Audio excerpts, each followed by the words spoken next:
Today video is related to preparation of final account of sole business. ठीक है।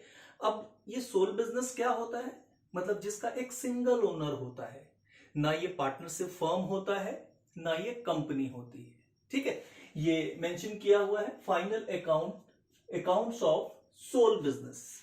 अब आप इसको फाइनल अकाउंट्स बोलिए या इसको आप फाइनेंशियल स्टेटमेंट भी बोल सकते हैं, फाइनेंशियल स्टेटमेंट, राइट। अब किसी भी सोल बिजनेस का आप फाइनल अकाउंट बनाएंगे या फिर फाइनेंशियल स्टेटमेंट जब प्रिपेयर करना होता है तो उसमें दो भाग को आपको ध्यान में रखना पड़ता है। That means the financial statement of sole business are distributed into two parts, right. अब ये दो पार्ट कौन कौन से होते हैं तो ये आपको ध्यान में रखना होगा, राइट। जो फर्स्ट पार्ट होता है वो होता है नॉन मैन्युफैक्चरिंग बिजनेस इंटेंटिटी, ठीक है। सेकंड होता है मैन्युफैक्चरिंग बिजनेस। ये दो पार्ट में डिस्ट्रीब्यूट किया हुआ होता है।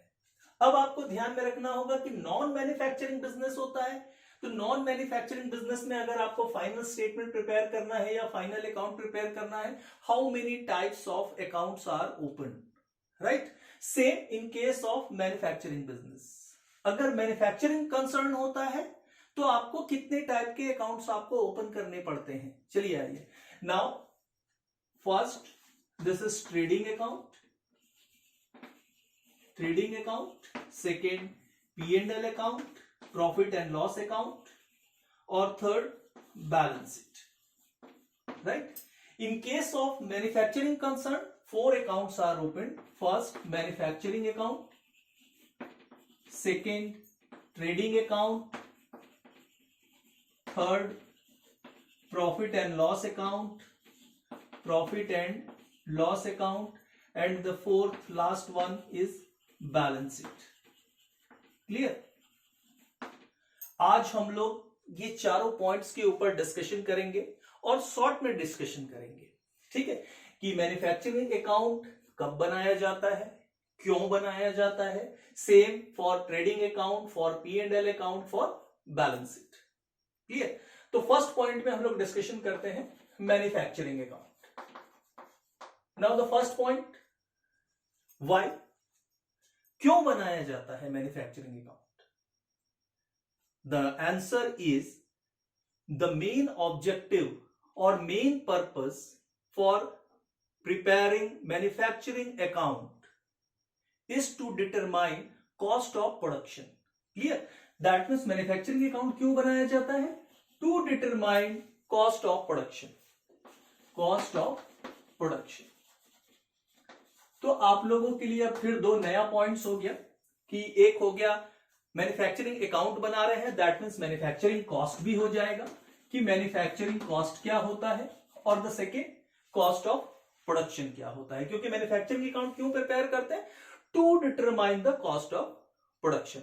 तो इसके इन दोनों पार्ट्स को मैं एक छोटे फॉर्मेट के द्वारा आप लोगों को समझाता हूं, जिसमें आप लोगों को क्लियर ये समझ में आएगा कि आपका मैन्युफैक्चरिंग कॉस्ट क्या होता है और कॉस्ट ऑफ प्रोडक्शन क्या होता है। तो किसी भी गुड्स को जब आप मैन्युफैक्चर करते हो, बनाते हो, तो which type of items are necessary, कौन कौन से टाइप के आइटम्स आपके लिए जरूरी होते हैं। तो जिसमें फर्स्ट आइटम जो होता है वो होता है raw material, right. Raw material, तो opening stock of raw material. Clear? इसमें आपको ऐड करना होता है परचेज ऑफ रॉ मटेरियल, ये दो आइटम्स को आपको इंक्लूड करना होता है। इसमें आप चाहें तो डायरेक्ट एक्सपेंसेस या डायरेक्ट चार्जेस जो होते हैं उसको आपको इसमें शामिल कर सकते हैं आप लोग। ये तीन आइटम्स को आपको शामिल कर लेना है, और इसमें दो आइटम सब्सट्रैक्ट होता है, जिसमें फर्स्ट आइटम होता है closing stock of raw material, और second sales of wastage. Clear? ये दो आइटम को अगर आप सब्सट्रैक्ट कर देते हो तो जो रिजल्ट आता है वो आपके लिए होता है मटेरियल कंज्यूम्ड। Material consumed. अब आपको कोई भी सामान को बनाने के लिए सिर्फ मटेरियल की तो जरूरत नहीं होती है, साथ में लेबर की जरूरत होती है। तो किस टाइप का लेबर आपको यूज करना होगा, तो आपको ध्यान में रखना होगा, चाहे मटेरियल हो, लेबर हो, वेजेस हो, all the expenses are divided into two parts, first direct और सेकेंड इनडायरेक्ट। ठीक है, इसको आगे हम लोग डिस्कशन करेंगे कि इनडायरेक्ट क्या होता है और डायरेक्ट एक्सपेंसेस क्या होते हैं। पहले हम लोग इसको देखते हैं। तो जो डायरेक्ट नेचर का वेजेस होता है या लेबर होता है, डायरेक्ट वर्ड को और क्या यूज करते हैं, productive, right, productive, productive wages और डायरेक्ट वेजेस। इसको जब आप इंक्लूड कर देते हो मटेरियल कंज्यूम्ड में, now the result is becomes prime cost, right, prime cost. उसके बाद आपको इसमें ऐड करना होता है फैक्ट्री से रिलेटेड आइटम, क्योंकि आप सामान बनाओगे कहां, आपने मटेरियल ला लिया, आपने लेबर ला लिया, मगर आप सामान बनाओगे कहां, तो फैक्ट्री में ले जाके बनाओगे, right. That means all the items related to factory से फैक्ट्री एक्सपेंसेस और factory overhead are included in prime cost, are included in prime cost से factory expenses or overhead, right? These are included in prime cost. Now it is called manufacturing cost. Manufacturing cost. अब ये manufacturing cost निकालने के लिए आपके ऊपर depend करता है कि आपका जो मैन्युफैक्चरिंग कंसर्न है एक लॉन्ग टर्म पीरियड से चला आ रहा है या वो शॉर्ट टर्म पीरियड के लिए। क्लियर है? तो अगर लॉन्ग टर्म पीरियड के लिए चला आ रहा होगा तो आपका वर्क इन प्रोग्रेस आइटम्स होगा, okay. That means opening stock of work in progress and closing stock of work in progress. So opening stock of work in progress are also included in manufacturing expenses, and closing stock of work in progress is also subtracted from prime cost. Now result is becomes manufacturing cost. अब manufacturing cost जब आ जाता है तो उसमें हम लोग कुछ expenses जो हमारे जनरल एक्सपेंसेस होते हैं या आप बोल सकते हो एडमिनिस्ट्रेटिव वर्क से रिलेटेड एक्सपेंसेस होते हैं, these type of expenses are included in manufacturing cost. Now result is becomes cost of production. Clear? Now इसमें ऐड कर दीजिए आप ऑफिस एक्सपेंसेस, आप बोल सकते हैं ऑफिस ओवरहेड, एडमिनिस्ट्रेटिव ओवरहेड और एडमिनिस्ट्रेटिव एक्सपेंसेस और general charges, general expenses, these are included. Now it is called COP से कॉस्ट ऑफ प्रोडक्शन। क्लियर? तो आप लोगों को ये समझ में आया कि सबसे पहले हमको ये देखना था कि जो फाइनल अकाउंट या final statement of sole business होता है उसको कितने भागों में डिवाइड किया जाता है। तो दो पार्ट्स में डिवाइड किया जाता है, एक होता है मैन्युफैक्चरिंग कंसर्न और एक होता है नॉन मैन्युफैक्चरिंग कंसर्न। ठीक है, तो नॉन मैन्युफैक्चरिंग कंसर्न में 3 अकाउंट्स आपको ओपन करने पड़ते हैं और मैन्युफैक्चरिंग कंसर्न में 4 अकाउंट आपको ओपन करने पड़ते हैं, जिसमें फर्स्ट था हमारा मैन्युफैक्चरिंग अकाउंट। तो हमने देखा कि मैन्युफैक्चरिंग अकाउंट क्यों प्रिपेयर किया जाता है, that means to find out the value of cost of production. ठीक है, अब कॉस्ट ऑफ प्रोडक्शन क्या होता है और मैन्युफैक्चरिंग कॉस्ट क्या होता है ये मैंने आप लोगों को बताया। इस इंपॉर्टेंट ये है कि जब भी आप वीडियो देखते हैं तो साथ में कॉपी और पेन जरूर रखें, क्योंकि अगर मैं जो बोर्ड में लिखता हूं आगे पढ़ाते समय कंटिन्यूशन में उसको मैं इरेज कर देता हूं।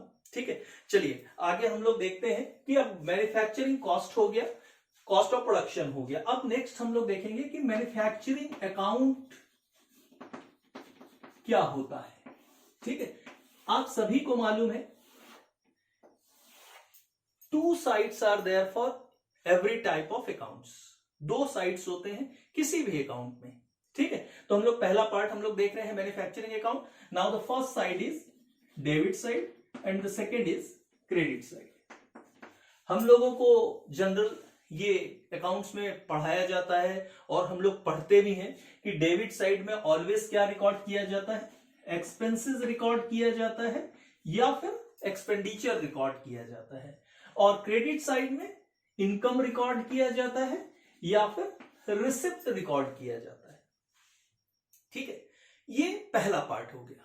अब आप इंपॉर्टेंट ये है कि ये किस टाइप का एक्सपेंसेस होना चाहिए।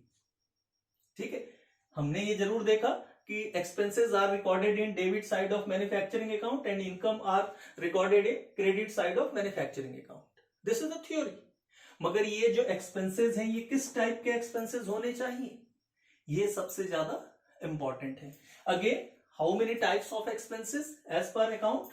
दो टाइप के एक्सपेंसेस होते हैं, ये हम लोगों ने ऑलरेडी डिस्कस किया। This is first is direct expenses और second is indirect expenses. Direct expenses और इनडायरेक्ट एक्सपेंसेस, राइट। अब डायरेक्ट एक्सपेंसेस का एग्जांपल मैं दे देता हूं। डायरेक्ट एक्सपेंसेस का एग्जांपल हो जाता है आपके लिए रॉ मटेरियल, राइट। और इनडायरेक्ट एक्सपेंसेस के लिए एग्जांपल मैं दे देता हूं फैक्ट्री एक्सपेंसेस। जितने भी एक्सपेंसेस फैक्ट्री से रिलेटेड होंगे वो सारे क्या होंगे? इनडायरेक्ट एक्सपेंसेस होंगे। ये पहला पार्ट हो गया। ठीक, अब इंपॉर्टेंट है कि आप कौन से एक्सपेंसेस यहां आप रिकॉर्ड करोगे। all the items related to production in the nature of direct or indirect, it is recorded in debit side of manufacturing account. Clear? All the items related to production, it is recorded in debit side of manufacturing account. किस से related होने चाहिए? Production से related होने चाहिए। किस nature के होने चाहिए? डायरेक्ट नेचर का भी हो सकता है और साथ में इनडायरेक्ट नेचर का भी हो सकता है। तो आप पूछ सकते हैं कि डायरेक्ट एक्सपेंसेस, डायरेक्ट का एग्जांपल तो रॉ मटेरियल है और इनडायरेक्ट के लिए क्या है? Factory expenses. क्लियर? समझ में आ रहा है आप लोगों को? अब इंपॉर्टेंट ये है कि आपने डेबिट साइड का तो रिकॉर्ड कर लिया, अब क्रेडिट साइड में क्या आएगा? तो मैन्युफैक्चरिंग अकाउंट में आप लोगों को यह ध्यान में रखना होगा कि जो भी सामान आपका बन जाता है, that means sum of all the expenses, ठीक है, it will be transfer to credit side of manufacturing account, right? Now it is called cost of production by COP, cost of production. ये कौन सा अमाउंट होगा? अभी मैंने बताया sum of all the items, sum of all the items, right? कहां का? Debit side का। सारे आइटम्स को आप सम कर लीजिए और वो क्या होगा? आपका कॉस्ट ऑफ प्रोडक्शन होगा। It will be transfer to credit side of manufacturing account. Now it is also known as cost of production. Clear? अब इसके अलावा जो आइटम होता है, जो आप लोगों को पहले से मालूम है, ओपनिंग स्टॉक और क्लोजिंग स्टॉक। किसके फॉर्म में? मैन्युफैक्चरिंग अकाउंट है तो रॉ मटेरियल के फॉर्म में रहेगा, both again raw material, right. तो ओपनिंग स्टॉक आप लोगों को मालूम है, it will be recorded in debit side of manufacturing account से to opening stock of raw material, ठीक है। और closing stock by closing stock of raw material. तो ये था आप लोगों का मैन्युफैक्चरिंग अकाउंट कि मैन्युफैक्चरिंग अकाउंट क्या होता है, क्यों बनाया जाता है और कौन से आइटम्स इसमें रिकॉर्ड किए जाते हैं। क्लियर? अब इंपॉर्टेंट ये है एक पॉइंट कि इसका हम लोग डिस्कशन कर ही लेते हैं कि डायरेक्ट क्या होता है और इनडायरेक्ट क्या होता है। ये आप मटेरियल, लेबर और एक्सपेंसेस, ये तीनों को दो पार्ट में बांटा जाता है, डायरेक्ट और इनडायरेक्ट। ये डायरेक्ट वर्ड का एक मीनिंग आप यूज कर लीजिए, प्रोडक्टिव। डायरेक्ट का क्या मीनिंग होता है? जो प्रोडक्टिव होता है, और इनडायरेक्ट का अनप्रोडक्टिव। ये आप लोगों को ध्यान में रखना है। अब आप बोलेंगे कि इसका डेफिनेशन क्या होता है, ठीक है। डायरेक्ट का डेफिनेशन होता है which type of item directly related to production. Material के लिए हो गया, किसी भी टाइप का मटेरियल जो प्रोडक्शन के लिए मस्ट है वो क्या हो जाएगा? डायरेक्ट मटेरियल कहलाएगा, ठीक है। इनडायरेक्ट का क्या हो गया, which type of item is not directly related to production, production से उसका डायरेक्ट रिलेशन नहीं है, but it is necessary for the production, now it is called indirect. चाहे वो मटेरियल के लिए हो, चाहे वो लेबर के लिए हो, चाहे वो एक्सपेंसेस के लिए हो। चलिए आगे बढ़ते हैं। नेक्स्ट जो हमारा होगा वो होगा ट्रेडिंग अकाउंट। तो अब हम लोग ये देखेंगे कि ट्रेडिंग अकाउंट हम लोग क्यों बनाते हैं, पहला उसका पर्पस क्या है, सेकेंड ट्रेडिंग अकाउंट में किस टाइप के आइटम्स रिकॉर्ड किए जाते हैं। ठीक है, now the next is trading account. Trading account, तो first thing again, why it is prepare, क्यों ही बनाया जाता है। Now the main purpose for preparing trading account is to be ascertain gross profit and gross loss of a particular accounting period, right? मतलब एक particular accounting period में आपको gross profit और ग्रॉस लॉस डिफाइन करने के लिए trading account बनाया जाता है। ठीक है, क्लियर, समझ में आ रहा है। सेकेंड पॉइंट आपको यह ध्यान में रखना होगा कि which type of items are recorded in trading account, trading account में किस टाइप के आइटम्स रिकॉर्ड किए जाते हैं। Again two sides are there for trading account, debit side and credit side, clear. Again debit that means expenses and credit that means receipt और income. Clear है, समझ में आ रहा है आप लोगों को। अब अगेन एक्सपेंसेस, तो आपको ये याद रखना है all the items related to purchase and sales, it is recorded in trading account. First thing, trading account, trade यानी होता क्या है, सामान को खरीदना, दैट मीन्स परचेस करना, और उसको क्या करना, सेल करना। क्लियर, तो ट्रेडिंग में भी सेम वही आइटम्स रिकॉर्ड किए जाएंगे। That means all the items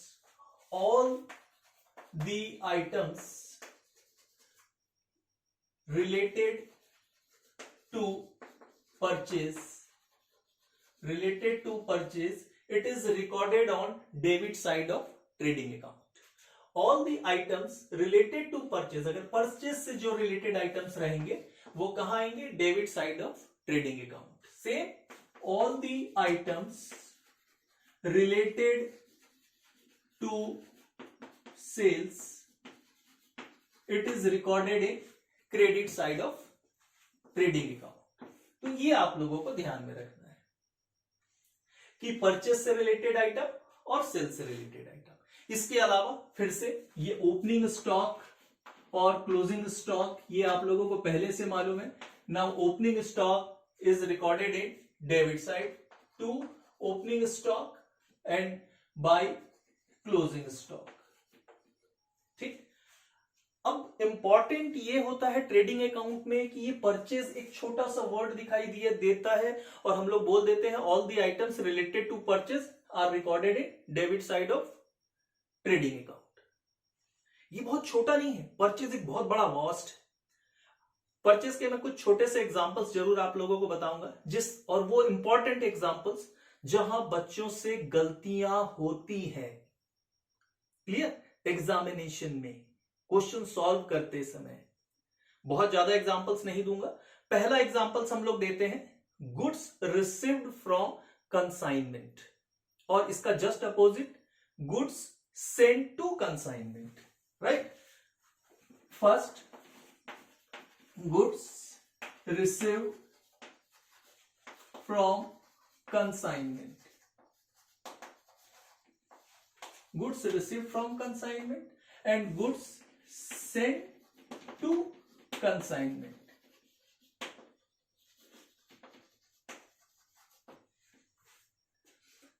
goods received from consignment अगर होता है तो इसको आपको परचेज में शामिल नहीं करना है, इसको अलग से मेंशन करना है।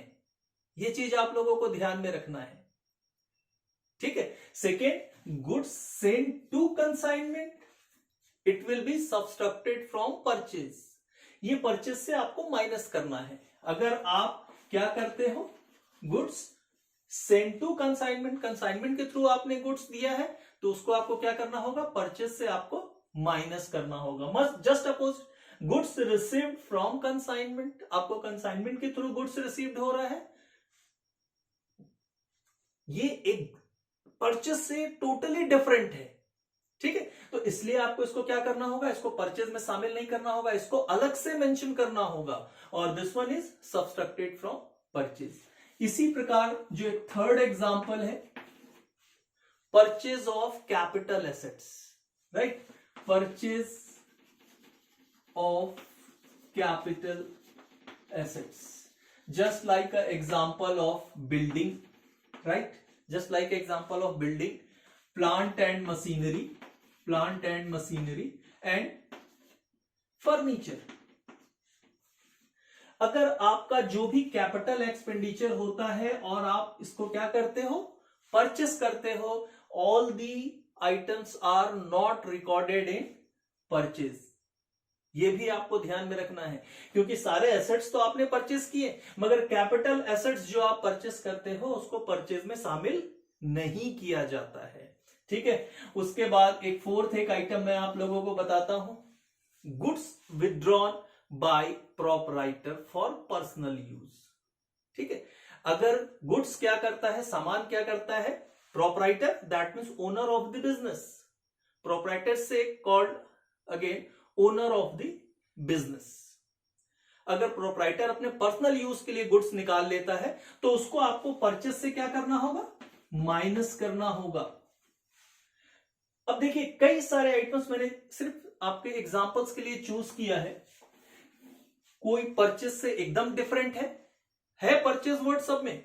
देखिए goods received from consignment, purchase से भाई कंसाइनमेंट के रूप में आपके पास आ रहा है, मगर परचेस से रिलेटेड नहीं है, एकदम अलग है, और उसको आपको क्या करना होगा, अलग से मेंशन करना होगा। गुड्स सेंड टू कंसाइनमेंट, ये इसको परचेस से माइनस करना होगा। ठीक है, परचेज ऑफ कैपिटल एसेट्स, आपने कैपिटल एसेट्स परचेज किया, परचेज वर्ड भी है मगर परचेज से रिलेटेड नहीं है, और ये यहां डेबिट साइड में रिकॉर्ड नहीं किया जाएगा। Same goods withdrawn bye proprietor, इसको आपको क्या करना होगा, परचेज से माइनस करना होगा। ठीक, वैसे ही सेल से भी है, तो जो नेक्स्ट वीडियो में आप लोगों को बनाऊंगा उसमें पूरा डिटेल आपको बताऊंगा कि वेजेस क्या होता है, ठीक है, ये परचेज क्या होता है, उसमें आप लोगों को डिटेल में इंफॉर्मेशन दूंगा। आज का वीडियो जो है वो सिर्फ हमारा फॉर्मेट के ऊपर डिस्कशन है, और ये हम लोग क्यों बनाते हैं अकाउंट्स, सिर्फ उसके ऊपर आज हम लोगों का लेक्चर है। ठीक है, चलिए आगे कंटिन्यू करते हैं। ये परचेज हो गया, सेल्स हो गया। हम लोगों ने अभी डिसाइड कर लिया ट्रेडिंग अकाउंट में क्या डिफाइन किया जाता है, 2GP से ग्रॉस प्रॉफिट बाय GL से ग्रॉस लॉस। तो ये हमारा ट्रेडिंग अकाउंट था। अब ट्रेडिंग अकाउंट में इंपॉर्टेंट पॉइंट्स और क्या क्या बच गया जो हम लोगों को ध्यान में रखना है, तो हम लोगों को ध्यान में रखना है कि ये जो एक्सपेंसेस रिकॉर्ड किए जाते हैं वो किस नेचर के होने चाहिए, एग्जैक्टली डायरेक्ट नेचर के होने चाहिए। इसमें इनडायरेक्ट नेचर के एक्सपेंसेस नहीं आएंगे। ठीक है, all the expenses related to trading account किस नेचर के होने चाहिए, डायरेक्ट नेचर के होने चाहिए, एकदम याद रखना है आप लोगों को। ठीक है, क्योंकि परचेज और सेल्स जो होते हैं वो किस नेचर के होते हैं, डायरेक्ट नेचर के होते हैं। ठीक है, अब नेक्स्ट ये पहला पॉइंट हो गया, अलग से जो आपको याद रखना है। सेकेंड पॉइंट, अगर मान के चलिए आपका नॉन मैन्युफैक्चरिंग कंसर्न है, आपका जो व्यापार है, जो बिजनेस है वो मैन्युफैक्चरिंग कंसर्न नहीं है, दैट मीन्स आपको क्या करना होगा, आपका डायरेक्ट ट्रेडिंग अकाउंट ओपन करना होगा। उस केस में अगर फैक्ट्री से रिलेटेड आइटम्स अगर आपको दिया जाता है तो वो क्या होगा, इनडायरेक्ट एक्सपेंसेस होगा।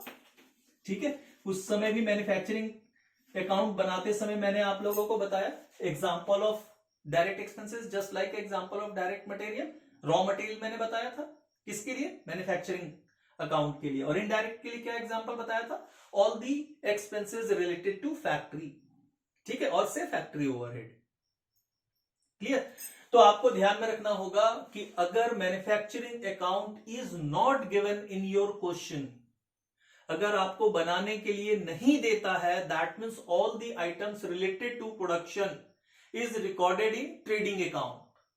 ठीक है, ये पॉइंट्स भी आपको एग्जैक्टली याद रखना है।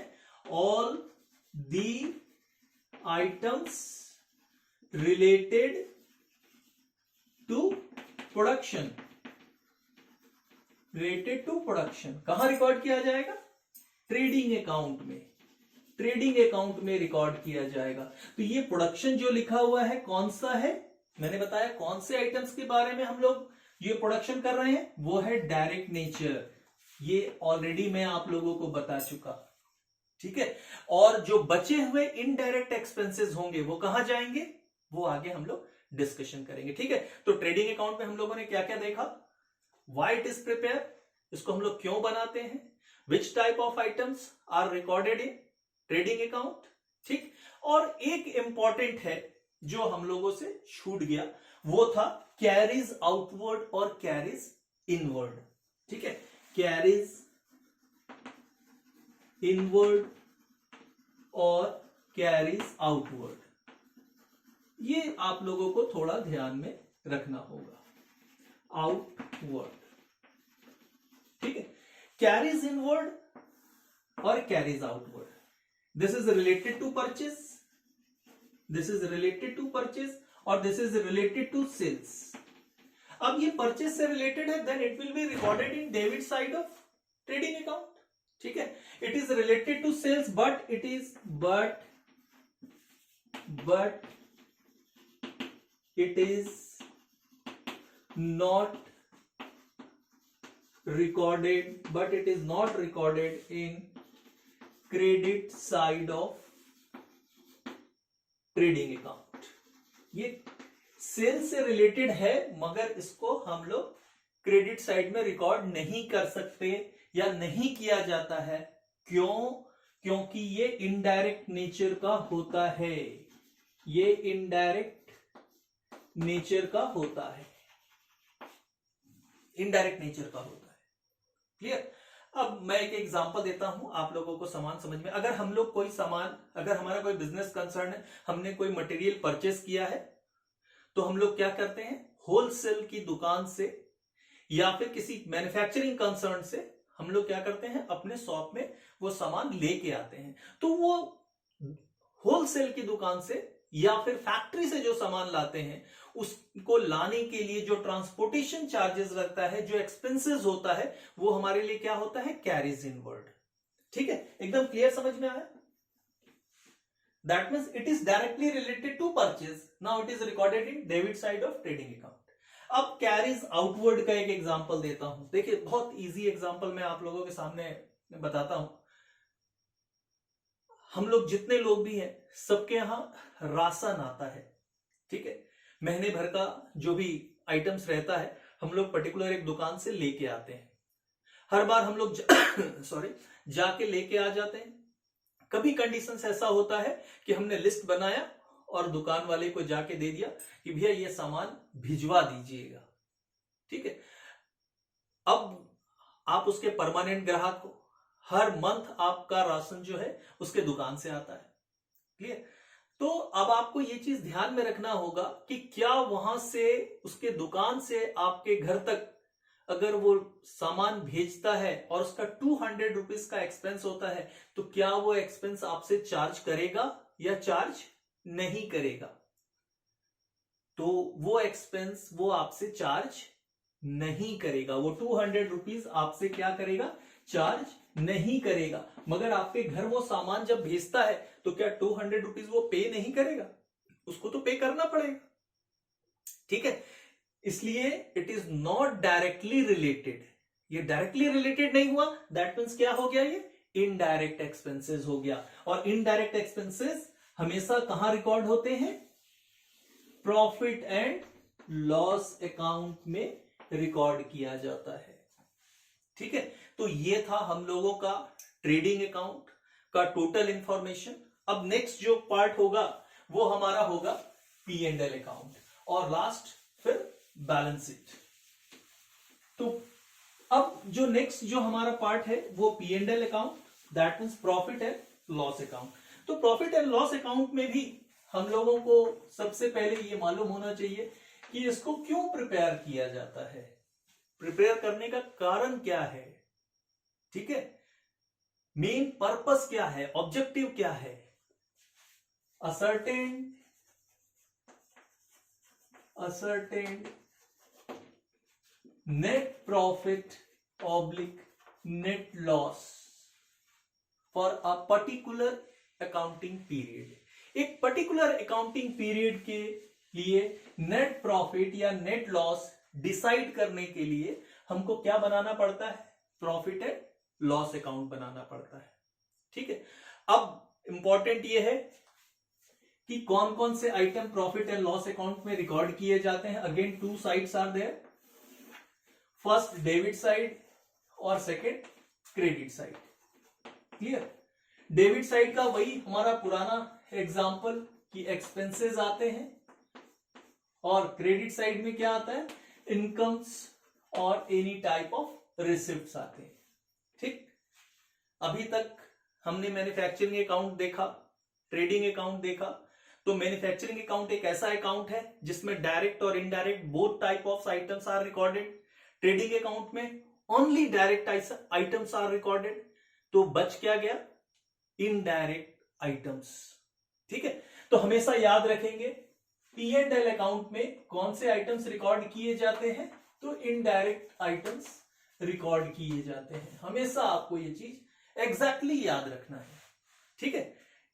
It is not directly related to production but it is necessary for the production. ये एकदम आपको ध्यान में रखना ही है। अब इंपॉर्टेंट ये है कि ये एक्सपेंसेस जो इनडायरेक्ट एक्सपेंसेस है ये कौन कौन से हैं, बहुत सारे हैं। आप चैप्टर उठा के देखेंगे, अपने बुक्स उठा के देखेंगे, डिफरेंट टाइप ऑफ लेक्चर्स देखेंगे, वीडियो देखेंगे, तो उसमें बहुत टाइप्स के आपको लोग बताने वाले मिल जाएंगे, ठीक है। मगर मैंने ये जो एक्सपेंसेस है, जो इनडायरेक्ट एक्सपेंसेस है, जो डेबिट साइड में रिकॉर्ड किए जाते हैं, इसको मैंने 5 पार्ट्स में डिस्ट्रीब्यूट किया है, ठीक है। जो पहला पार्ट है वो क्या है, पहला पार्ट जो है हमारा वो है मैनेजमेंट एक्सपेंसेस। Management expenses. अब मैनेजमेंट एक्सपेंसेस क्या होता है भाई, सिंपल सी थ्योरी है। आप एक व्यापार कर रहे हो, आप owner of the business concern हो, तो इसका मतलब है कि अगर आप मैन्युफैक्चरिंग भी करते हो तो मैंने सामान बनाते हो तो उसके लिए आपको फैक्ट्री की जरूरत पड़ेगी। फैक्ट्री के साथ साथ आपको फैक्ट्री को मेंटेन करने के लिए ऑफिस की जरूरत पड़ेगी, ठीक है। तो all the items related to administrative works और office works are under management expenses. Management expenses का क्या मीनिंग हो जाएगा कि आपके ऑफिस और एडमिनिस्ट्रेटिव वर्क से रिलेटेड जितने भी खर्च होंगे वो आपका क्या हो जाएगा, मैनेजमेंट एक्सपेंसेस में आएगा। Just like a example of salary. एक एक एग्जांपल मैं आपको बताता हूं ताकि टॉपिक को हम लोग जल्दी खत्म कर पाए और आपको समझ में भी आ जाए, ठीक है। नेक्स्ट जो पॉइंट होता है वो होता है मेंटेनेंस एक्सपेंसेस। Maintenance expenses. भाई आप अगर व्यापार कर रहे हो तो आपको खर्च भी करना पड़ेगा, और वो कौन सा खर्च, मेंटेनेंस खर्च। अगर आप फैक्ट्री चला रहे हो तो वहां किसी प्रकार का डैमेज होगा, उसको बनाना पड़ेगा। बनाना पड़ने का क्या मतलब होता है, रिपेयर, ठीक है। This is the general example, repairs, ठीक है। और आप लोग डेप्रिसिएशन लिखते थे, डेप्रिसिएशन ऑन फिक्स एसेट से depreciation on building, depreciation on machinery, depreciation on furniture, ठीक है, क्लियर। तो all the depreciation on fix assets is under maintenance expenses, ठीक है। थर्ड जो होता है हमारा होता है selling and distribution expenses. Selling and distribution expenses. भाई आप व्यापार कर रहे हो तो आपको अपना सामान बेचना भी है, तो उस बेचने के लिए भी आपको कुछ एक्स्ट्रा खर्च करना पड़ता है। उसका एग्जांपल मेरे ख्याल से सब आप लोगों को मालूम है। Now just like example, advertisement and bad debts. Advertisement सबको मालूम है, बैड डेब्ट्स भी मालूम है। मैंने बैड डेब्ट्स इसलिए मेंशन किया क्योंकि सबसे इंपॉर्टेंट है कि बैड डेब्ट्स एक ऐसा आइटम होता है जिसमें बहुत सारे प्रोविजनल और एडजस्टमेंट होते हैं, ठीक है, जिसका हम लोग नेक्स्ट पार्ट ऑफ वीडियो में डिस्कशन करेंगे। उसके बाद जो फोर्थ पार्ट होता है वो होता है financial expenses. Financial expenses, clear, जिसका मैं एग्जांपल बता देता हूं आप लोगों को, बैंक चार्जेस, और लास्ट होता है हमारा fifth abnormal loss. Abnormal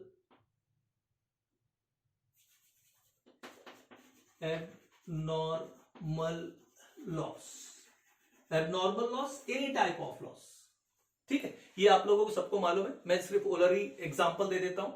loss on sales of fix assets, ठीक है, loss on sales of investment, ठीक। तो ये मैंने 5 पार्ट में बांटा है। अब किसी भी टाइप का एक्सपेंसेस अगर आपको दिख जाता है तो आपको फर्स्ट ये डिसाइड करना है दिस इज डायरेक्ट और इनडायरेक्ट। अगर वो डायरेक्ट है ट्रेडिंग अकाउंट में जाएगा, अगर इनडायरेक्ट है तो P&L अकाउंट में जाएगा। अब वो P&L अकाउंट में किस हेड में जाएगा, क्योंकि आपके पास अगर हेड मौजूद होगा तो आप बड़े आसानी से उसको डिफाइन कर लेंगे, दिस इज इनडायरेक्ट एक्सपेंसेस। अगर हेड्स नहीं होता है तभी हमको प्रॉब्लम होता है। भाई क्या मैनेज करने के लिए है तो मैनेजमेंट एक्सपेंसेस में चले जाएगा, क्या उसको हम लोग मेंटेनेंस के तौर पे रख रहे हैं तो वो मेंटेनेंस में चले जाएगा, क्या हमारे सेल करने के लिए, हमारे गुड्स को सेल करने के लिए जरूरी है तो सेलिंग और डिस्ट्रीब्यूशन में चला जाएगा। फाइनेंशियल एक्सपेंसेस है, फाइनेंशियल ट्रांजेक्शंस के ऊपर बेस्ड है तो फाइनेंशियल एक्सपेंसेस में चला जाएगा। और किसी भी प्रकार का अगर हमको लॉस हो जाता है तो वो एबनॉर्मल लॉस में चला जाएगा, ठीक है। अब वापस चलिए हम लोग क्रेडिट साइड में आते हैं। Now any type of income, receipts and profit. General आप देखेंगे जितने भी लेक्चर्स लोग देते हैं, इवन आप अपने स्कूल या कॉलेज, मैं ये स्कूल और कॉलेज इसलिए बोल रहा हूं कि सोल बिजनेस जो है ये स्कूल के भी कुछ कोर्स को कवर करता है और ऑल्सो कॉलेज लेवल, ठीक है। तो इसको भी मैंने 3 पार्ट्स में डिस्ट्रीब्यूट किया हुआ है। जो पहला पार्ट है वो है अदर इनकम। अदर इनकम, अब अदर इनकम का एग्जांपल, ठीक है, डिस्काउंट रिसीव्ड, ठीक है। Next point non trading income. Non trading income, अब नॉन ट्रेडिंग इनकम क्या होगा, जो उसके व्यापार से संबंधित नहीं होगा। एकदम easy example, rent received, clear. और जो लास्ट होता है एबनॉर्मल गेन और इफेक्टिवनेस, किसी भी टाइप का प्रॉफिट और रिसिप्ट्स, ठीक है। अब प्रॉफिट में अभी मैंने 2 एग्जांपल दिया था, लॉस के लिए सेम उसका अपोजिट कर दीजिए, profit on sales of fix assets और profit on sales of investment, ठीक है। तो ये both the items are recorded in credit side of P&L account. तो ये लास्ट पॉइंट जो होगा वो आपका होगा टू NP से नेट प्रॉफिट बाय NL से नेट लॉस, ठीक है। अब इंपॉर्टेंट ये होता है कि क्या सिर्फ इतना ही आइटम आता है? यस, एक आइटम हमने छोड़ दिया क्योंकि ये जो प्रॉफिट एंड लॉस अकाउंट बनाते हैं वो this is the second step, right. First step trading account, now the balance of GP it will be transfer to credit side of P&L account. अगर वहां ग्रॉस प्रॉफिट आया है तो उसको हम लोग कहां ट्रांसफर करते हैं, बाय GP लिखते हैं, credit side of P&L account. अगर आपका ट्रेडिंग अकाउंट में आपने क्या डिफाइन किया है, क्या असर्टेन हुआ है, अगर ग्रॉस लॉस डिफाइन हुआ है, now it will be recorded in debit side to gross loss, ठीक है। तो मुझे नहीं लगता कि इससे इजी और कोई फॉर्मेट आपको बताएगा या आपके नॉलेज में होगा। ठीक है, चलिए आइए अब लास्ट हम लोग पार्ट में पहुंच रहे हैं और वो है हमारा balance sheet.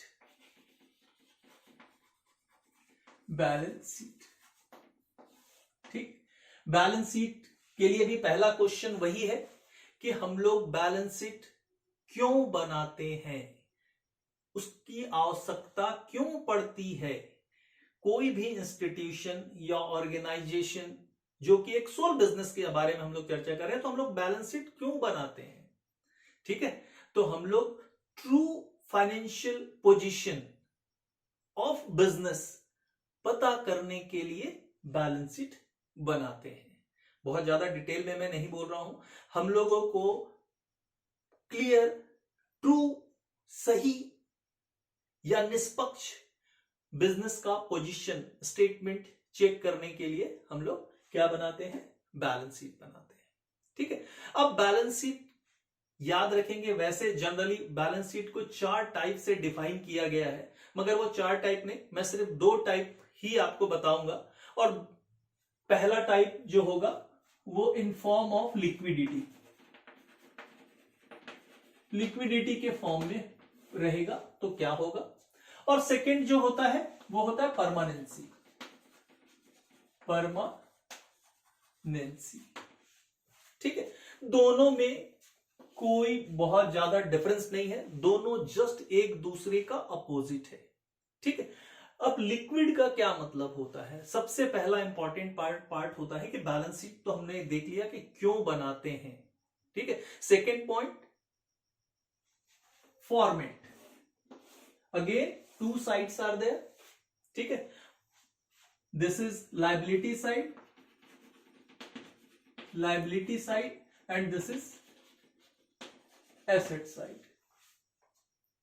Clear, liability side में और asset side, how many types of liability, 2 type की लायबिलिटी होती है। Now this is first long term liability, long term liability, second short term liability, short term liability. Same in case of assets, first fixed assets और second current assets. Right, ये है balance sheet हमारा।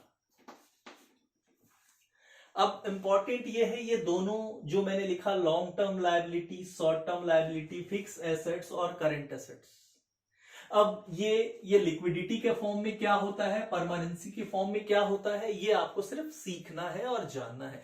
Generally हम लोग जो use करते हैं, पहला पॉइंट ये आप लोग जान लीजिए, हम लोग जो यूज करते हैं वो कौन सा फॉर्म होता है, वो परमानेंसी फॉर्म होता है, जिसमें लॉन्ग टर्म एसेट्स जो होते हैं, ठीक है, long term asset that means fix assets को हम लोग पहले लिखते हैं और उसके बाद करंट एसेट्स लिखते हैं।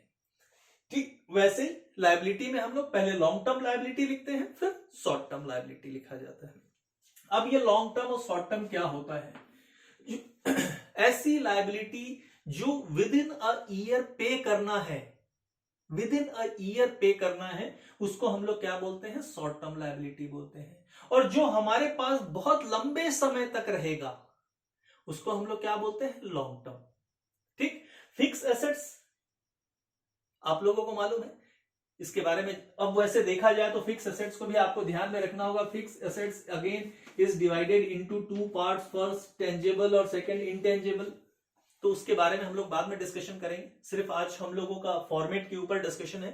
ठीक है, तो फिक्स एसेट्स जो जिसके ऊपर डेप्रिसिएशन अलाउड होता है, एकदम सिंपल याद रख लीजिए, डेप्रिसिएशन आर अलाउड, जिस एसेट्स के ऊपर डेप्रिसिएशन अलाउड होता है उसको हम लोग फिक्स एसेट्स बोलते हैं।